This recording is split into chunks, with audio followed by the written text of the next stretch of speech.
fed, press some head, let's get in the car, I said. She grabbed my hand, girls rescue, met the bar, witness said. Tears fled the head, I'm waiting, I guess she tweeting, I guess she confessed. She thinking less, not drinking less. Bathroom says, best to get spontaneous. Our stereotype, put to rest tonight.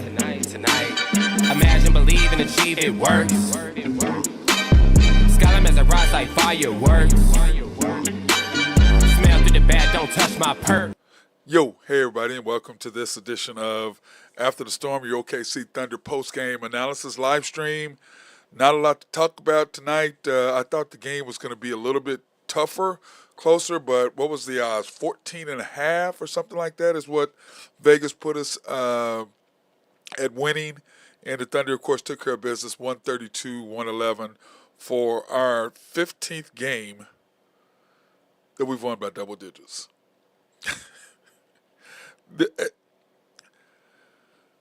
SGA didn't play in the fourth quarter for 11th time in 23 games. I just don't know what to say about what he's doing, what we're doing, outscoring them 77-47 in two quarters. This team and what we do defensively. And in that second quarter when SGA just decided that he's taking the game over. And that's what he did. And that's what I've been preaching this for how long? Those of you all who have been listening to me over the years know that I've been saying this. When he starts rolling, that's it. That's it. When he starts rolling, our team just goes, they relax. They just do. And he is just a beast. He's an absolute monster. And the things that he does, and in fact, he had this quote that I thought was just profound. It says, how can I go back and forth if I'm not really back and forth?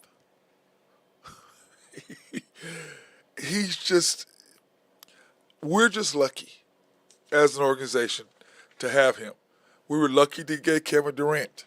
And then to get another generational player like him, he's going to be one of three players to average 30 points in 80% of the games that he's played in the season. Will Chamberlain and Michael are the only two other to do that, scoring 30 and 80% of their games. Only Wilt and Michael. Now remember, this is his fourth year of averaging 30, and shooting 50% from the field. Only Michael Jordan has done it 5. He's on year 4. And this is my thing, and I've been talking about this from the very beginning when he started going. I want him to go 30 points, 50% from the field, 40% from 3, 90% from the line. And he's at 30 points, 50% from the field, 40-something% from 3, and then 89 or 88 or 89% from the field foul. Actually, he dropped to 87 because he was 10 for 12 or something like that. But anyway, that's what I want him to do. And tonight, he was the MVP. And I know they love Jokic, and I know they love him, and I get it. But Oklahoma City and SGA they're finally getting some love. Because I talked about this on my show on the Unpopular Hour. If the Lakers or the Celtics or one of them was doing this, you couldn't hear the last of it. You couldn't hear the last of it. Oh, look at what they're doing, and blah blah blah. And then we get out on national TV on ESPN and Fox. The Lakers are talked about. Luka's talked about. They give the Oklahoma City Thunder no love. We didn't get any love last year, and I talked about this before. I said, listen. I've been watching us for 3.5 years, since the 2021 season, when I could promise you there was 8,000 of us in the stadium. There wasn't 18 that said, we were laughing one time because, there are 14,000 paid. No, we didn't. There wasn't no 14,000 people there. You can ask me. You can ask Randy Wright. You can ask Mark Long. I can promise you there was not that many. There was not no 14,000. Now, paid, yes. But attendance, no, it wasn't even close to that. What's up, big dog? Thunder 88. I was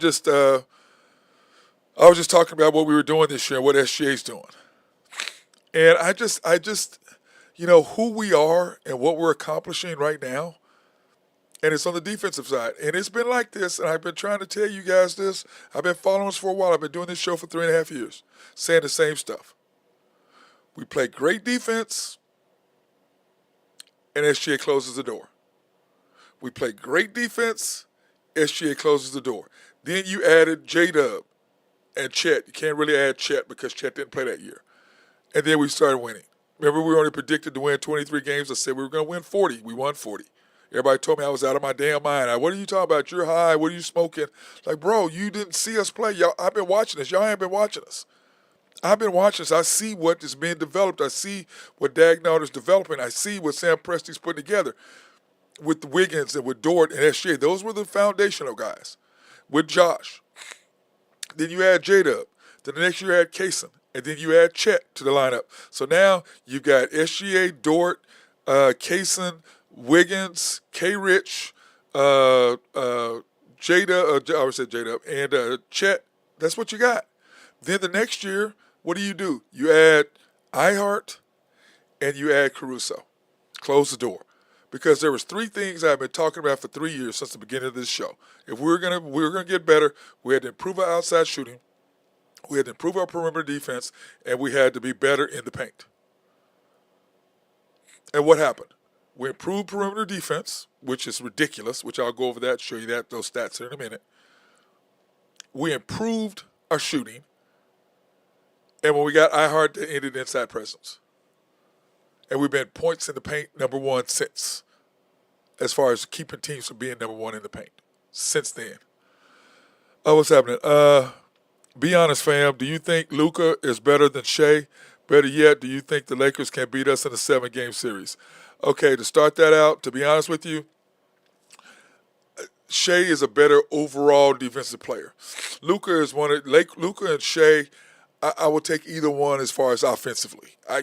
You're not gonna stop Luka, you ain't stopping Shea. That's ludicrous. I think they're pretty well equal when it comes to that. The difference is that Luka has a coach that allows Luka to do more things and has more freedom than SGA does.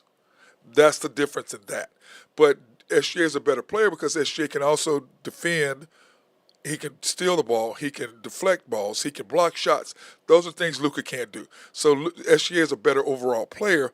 But offensively, I think they're both about the same. You're not going to stop either one of them. Luka shoots the ball better from 3 than SGA does. But when you talk about inside, outside, whatever, they're both right there together. So, but I'm going to take Shea clearly. Thunder 22-1. We keep stacking, yes. The Clippers lost, so that means the pick is sitting at top 6. This is my thing with that. We have 2 first-round picks this year, ours and the Clippers. We also have maybe the Jazzes.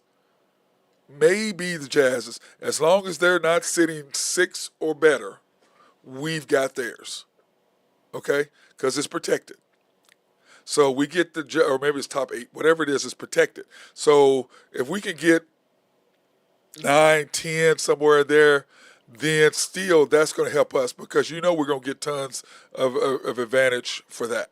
So that's how I look at that, Nature Mate. I just think that you look at our Thunder team. Where are we strong at? Okay? Where are we strong at? We start on the defensive side. Because what have I said forever and ever and ever? This is what I've said. When you guard the perimeter, long shots equal long rebounds equal transitional points equal flow of the game. Getting your hand on ball, deflections, steals. What does that mean? That means transitional baskets with the equal flow of the game. And then let's add to all I've said was all along. When SGA starts out and he's scoring, our team takes a deep breath and relaxes and realize, okay, he's got this. Let's just play. We can just have fun. There's no pressure on them to go out and try to make plays and do things that they're not capable of doing when he's rolling. Those are facts. Those are facts, guys. That's not something I'm trying to make up. That's the truth. When he's rolling, and you saw that in the second quarter, he just took over the second quarter. He had 9 points in 2 minutes, and the game was basically over. The game was basically over right there. 9 points in 2 minutes. He just does that. That's who he is. Shea is shooting the ball at a 42% clip right now. Luka's at 33. Also, do you feel the Lakers can get us in the 7-game series? Oh, sorry, I didn't answer that question. I don't think any. I think in a 7-game series, us being at home, I think it's very unlikely that anybody beats us. But like I've said before, the teams that scare me, truly scare me, are the Rockets. The Rockets, they scare the hell out of me. Here's my. Let me do this right here. Where are my power rankings? Let's see. Here are my power rankings. Okay, this was as of Monday. The Rockets scare the hell out of me. Okay, they do. The Spurs with a healthy Wemby, I don't know what they are. They still scare the hell out of me. Denver makes me nervous, and this is why. Denver doesn't match up with us. We match up with Denver. The Lakers don't really match up with us, but we match up with the Lakers. Now, when you got Caruso now fully loaded, when we have Caruso, Kaysen, and Dort, there's Luka Luka and LeBron are going to struggle. But when you go for a 4-game series, and especially the way that is set up now, let's do this real quick so you can kind of see where I'm going with this. Okay, in the Western Conference standings currently, okay, the Thunder are 22-1. The Rockets are second, the Lakers are third, the Nuggets at fourth. So the way it would stand if the playoffs ended today, we would have the Nuggets, the Rockets and Lakers would play each other, and I believe we would beat the Nuggets, probably in 6. Last year we would have beat them in 5 had we not given them game 1. The Rockets and Lakers, I think that would go 6 games, maybe 7. Hopefully it will go 7. And LeBron and Luka cannot keep up. They don't play defense. That's the advantage that we have over the Lakers. They don't play defense. The Rockets, they're a nightmare for us. And getting to the series, getting to the finals, is about matchups in any sport. You have to be matched up correctly. If it's football, you have to be matched up not with your best opponent, but that opponent that you know you have an advantage over, not the one that's just a 50-50. And when you look at us versus the Rockets, that's 50-50. More like 55-45 us. The Lakers, probably 60-40 us. The Nuggets, 65-35, 70-30. That's how I look at that. The Mavericks, when Kyrie comes back, and if Anthony Davis is still there and they're fully loaded, Cooper Flag is getting to another level, they get Gafford and Lively back, the Mavericks are going to be a handful. Don't kid yourself. They scare the hell out of me. And they're going to make a run. If Kyrie gets back, by the time they're not too far down, they're going to make a run. But this is when you look at it. Here are the teams that scare me. The Rockets scare the hell out of me. The Spurs scare the hell out of me. The Lakers make me nervous. The Nuggets, kind of.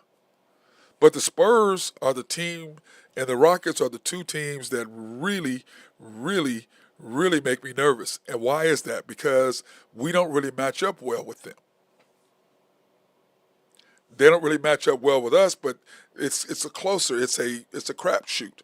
It's a coaching who makes the right moves, can Dagnall get beyond himself and understand, just like the other night against the Warriors. What have I been saying? Take J-Dub out for 2 minutes in the fourth quarter. 2 to 3 minutes. Let them run without him, see what happens. What happens in the Warriors game? SGA comes in, we're down 2.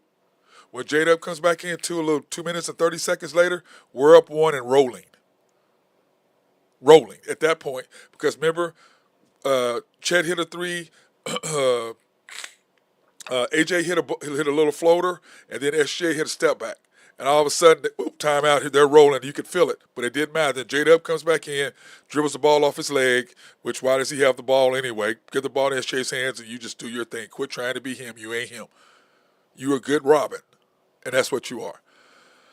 And so that's kind of how I look at the whole aspect of the Thunder and what we're trying to accomplish, okay? But like I said, first thing up, I like what SGA said. First thing up, you wake up in the morning and think you're going to win. Well, now they're waking up thinking they got to beat the Jazz. Then they wake up Wednesday, we've got to beat the Suns. Then you wake up Saturday, who do we got to beat?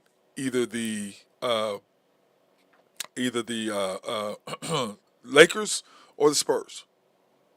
Then you got to beat whoever on the other side, whether that's the Magic, whether that's the Knicks, whether that's Who else is over there? Toronto. That's who's on that other, and the Magic. So you got the Magic, you got Toronto, you got the Knicks, and I forget who the other team is over there because it's really not going to matter. I don't think any of those teams can beat us. You got to get past this division. You got to get past the West first to get to that. So tonight, Thunder 132, 111. The Mavs were 16 of 37 from three. The Thunder were 12 of 30 from three. We shot 56%. They shot 47.7. Rebounds, we out-rebounded them by three. And, of course, with Gafford and Lively, that's a different story. With iHeart in there, it's still going to be close. Pips, points in the paint, 62-38. That's about what we give up. And you'll see that stat here in a minute. We only had 6 turnovers tonight, took care of the ball with 12 turnovers for them. They took care of the basketball as well. And then bench scoring really, fourth quarter, SGA, like we said, he did not play again in the fourth quarter. So, talk about MVPs, which SGA gets no love. All you talk about Jokic. And I'm not going, Jokic is the best player in the league. There's no question about that. But SGA is closing the door on him. He's closing the gap. And when they play each other, you look at SGA's numbers versus Jokic. SGA outplays Jokic every single time, and we beat them. Now, our team is better, 100%.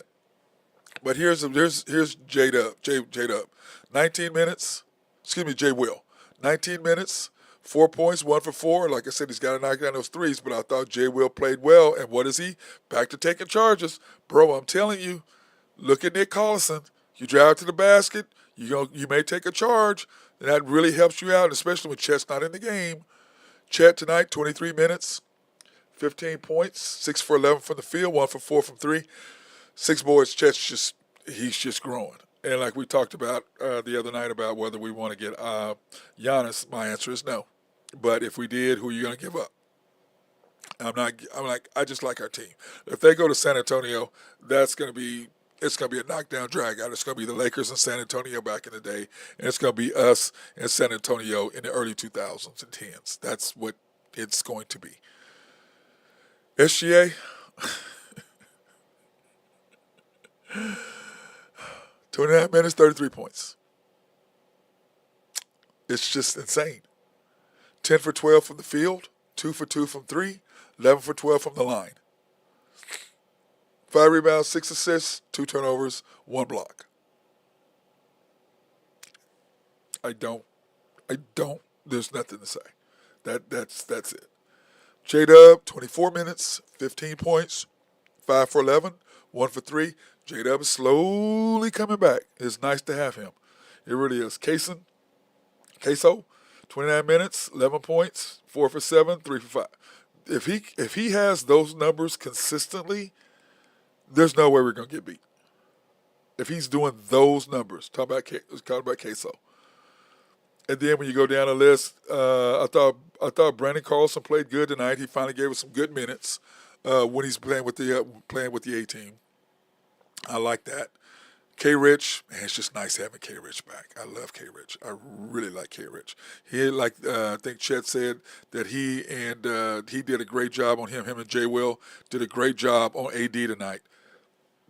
K-Rich is small, but like I was telling you, he plays the 4 and 5. He can't play a 3. The 4 and 5, when you go small lineup, he doesn't give up anything inside. And he can stretch the floor by being able to shoot threes. Love me some K-Rich, Kendrick Williams. But anyway, 10 points, 4 for 7, only 1 rebound, 3 assists. Thought he played great. Aaron Wiggins, nice to have him back, ain't it? Don't you like Wig? 20 minutes, 11 points, 5 for 8, 1 for 2. I'm excited. AJ Mitchell, man, AJ, 9 points, 3 for 7. And like we said, his minutes are going to go down. His scoring is going to go down simply because J-Dub is back, and J-Dub is going to be 2A, 2B, however you want him and Chet, 2A, 2B. They're back and forth. You don't know who's going to do who. But that being said, look at where they are at. Okay? Now here's the Thunder schedule coming up. We're 3-0. We've won 14 straight. And that right there in itself is a compliment to what we're doing, what we've been doing. I don't. Guys, we're really really good. Okay, 11-0 at home this year. Can't hurt that. You got to win at home. Hopefully we can break the Celtics record. I think the Celtics only lost one home game that one year that they had that great team. They lost one home game. It was insane.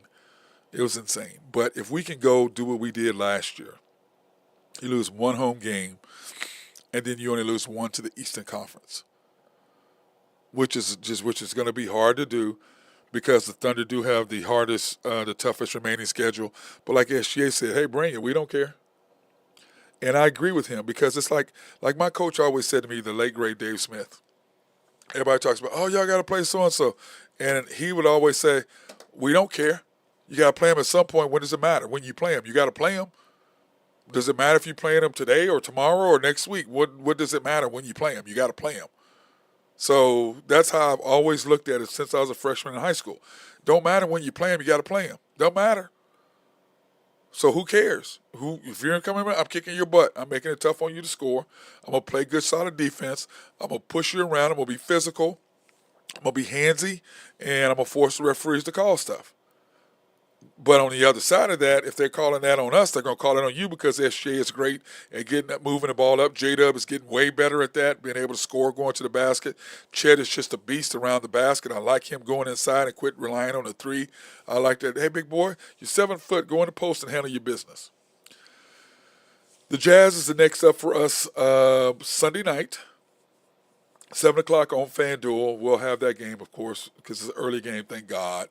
So it'll be over 9:30. So we're happy about that. And we'll be on the show Sunday night. So that's I'm excited about that. That's going to be good.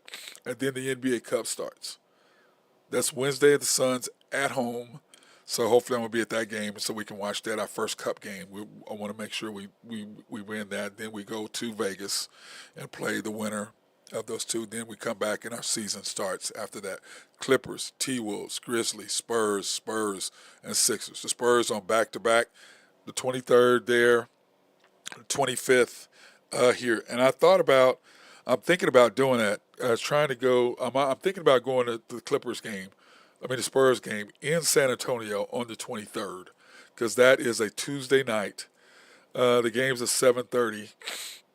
So I was thinking about rolling down there because it's only, it's about 6.5. Man, that'd be tough for me to get down there because I'm done at noon.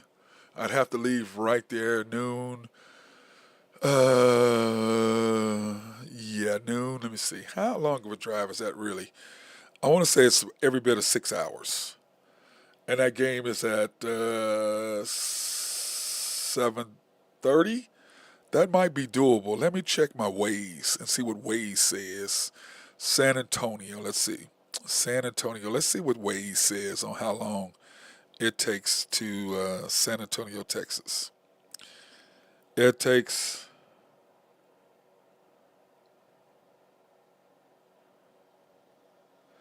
Hold on, let me get it. Give me it over here. You'll be able to hear. Let's see. 6 hours and 27 minutes, which means I can do it in 6 hours and 10 minutes. 20.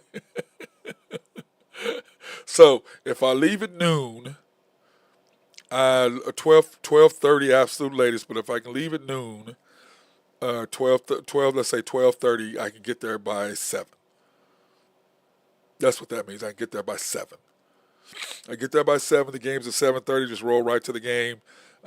Check in the hotel after the game. Spend the night. Get up that next morning. Boom, Christmas Eve, and just head on back. That might be a great trip. I might try to make that happen. And then of course we have the Spurs back. So, but in the NBA Cup, since I couldn't remember who was in the NBA Cup, which I should remember that guy, shouldn't I? No. Because my plan is, and I think the Thunder plan is to go out and handle the business in the NBA Cup. That's what I think the Thunder's plan is. I believe that's their plan. I know that's my plan. I would love for us to be able to handle our business in the NBA Cup. That's win the cup, get your $500,000. Okay, that's how I look at it. That's not right. Sorry. Where is it? Oh, I can't find it. I have it somewhere, but that's not it. I know I had it put somewhere, but that's not it. Let's take a quick break, thank our sponsors, and then we'll come back. But anyway, Let's talk about this. The net efficiency. That was wrong. That was what we did last year. This question of the day, all that other stuff. That's nonsense. I was clicking on things. Anyway, uh, net efficiency first. That means that's what we're winning games by. Last year we set the record. Now we're 15-3. Defensive efficiency 103.6. The closest one to us 109. Opponents' up field goal percentage 42. That's first. Remember, outside shooting. What did I talk about? That's ability to stop them. That was something we had to worry on. Perimeter defense. We improved that. Pips. That's my stat, guys. Pips points in the paint 38.2. We've been first. Turnovers 18.1. That's us taking the ball over. That's not us getting steals. That's us taking it over. Points per game off turnovers 24.9 is first. Deflections first. Percentage of three-point shots contested first at 19.7 of three-point shots are contested by us. So every 23s is contested out of whatever someone shoots. And then opponents' points per drive 0.93, which means what? We clog the lane up. We don't allow you to drive the ball to the basket. These are the things that allow the Thunder to be 22-1. Take this opportunity to thank our sponsors, SRB. If you have needs for engineering, surveying, or planning, hit these guys up. They love to take care of you, especially if you have a water treatment plant in your city or county. These are the dudes for that. Also, Oak Grove Trucking. If you have needs for dirt, rock, or sand to be moved, hit these guys up. They'll make sure that everything is running properly for you. And especially if you got some dirt, rock, or sand to be moved, they are the guys. And then, of course, YNB. Family owned and operated since 1912. They are the bank that makes things happen. They're an equal housing lender and a member of the FDIC. Proud sponsor for us to go out and support women, minority, and black-owned businesses in the OKC area. They are fantastic, and we appreciate their support. In fact, we were at Alchemy Mink today, hair and salon, and a courtesy of YNB. We appreciate the sponsorship for that. You can pre-qualify online at www.ynbok.com. That's www.ynbok.com. Or you can go into one of the 5 locations. The main bank at 401 Elm, 66 steps from historic downtown Yukon, Oklahoma. YNB Eastwood is off the Parkway at 66 or 39th Expressway. YNB Mustang, 218 North Mustang Road. YNB Parkway, which is off Garth Brooks and I-40, just south of I-40 right there. Cannot miss it. And then, of course, YNB People's located in Bethany off between Rockwell and MacArthur. And then last but not least, the House of Creed, handcrafted since 1760. And they've always said, Matt, remember, pick the best for your best, which basically means if you're a dude and you're going to buy some cologne, go to the West Dealers or to any of these dealers' locations and go ahead and buy your girl some perfume. I promise you she'll love it. And then if you're a woman and you're buying perfume, hey, go in there and get your dude some stuff. Okay, go get you do some stuff. Now, we've done the Penn Square Mall. We've done Woodland Hills Mall. This coming year in 2026, we're going to try to go to Wichita at least once. We're going to try to do Overland Park, Kansas like I want to do that during the Big 12. That's when I would like to be able to do that, during the Big 12. Since I'm already going to be there watching the Big 12 basketball, that would be my plan to do a show there. Would be perfect for the Overland Park, Kansas Mall. And then the Park Plaza Mall in Little Rock. Yeah, we'll see. Lubbock, we'll see. And then Westgate, I've never been to Amarillo. Never been. So may do that. Check that out, but we shall see. So, anyway, back to the Thunder. When you look at our team and you look at what we're accomplishing, and we've talked about this before, 74 wins is a possibility. And my girl Jennifer Falkenstein gave me the stat of what we are this year and one of the teams that's able to do this. Let me see, what did she send me?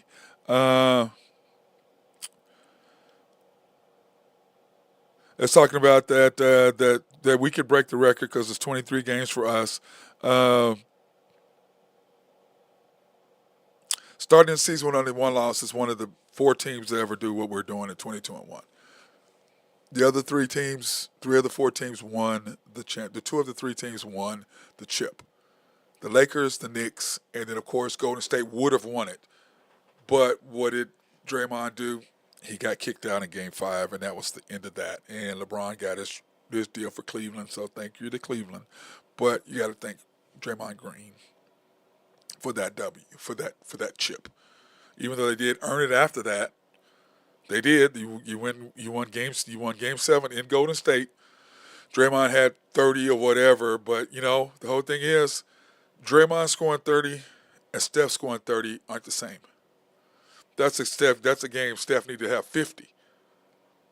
Instead of Draymond being the lead scorer 37 or whatever. I mean, that's a great game, but bro, you already choked it off. You were trying to make up and to say, oh, look, I came back. Well, you already gave away the series in game 5. So the Thunder have a chance to really do something historic. And remember, no iHeart, no Dort, no Isaiah Joe, and no Caruso tonight. And you handle your business. Now, of course, they didn't have Kyrie and Gafford and Lively, okay? But that being said, no iHeart, no Dort, no Joe, no Caruso. That really opens the door up for the Thunder to really do some things. It really does. And think about this. We haven't been healthy all year. We haven't been healthy where everybody's played together all year. Wait till that happens when we have everybody on the squad playing and getting games together. What that's going to mean. What that's going to mean for the Thunder. So, that being said, guys, I'm going to bed. I've got to get up. I've got to work from 7:30 to 7:30 a.m. to 9 p.m. tomorrow. Got a long-ass day. But I appreciate you staying with me. I appreciate all your support. I appreciate you liking, subscribing, and everything that we're doing here on this channel. I appreciate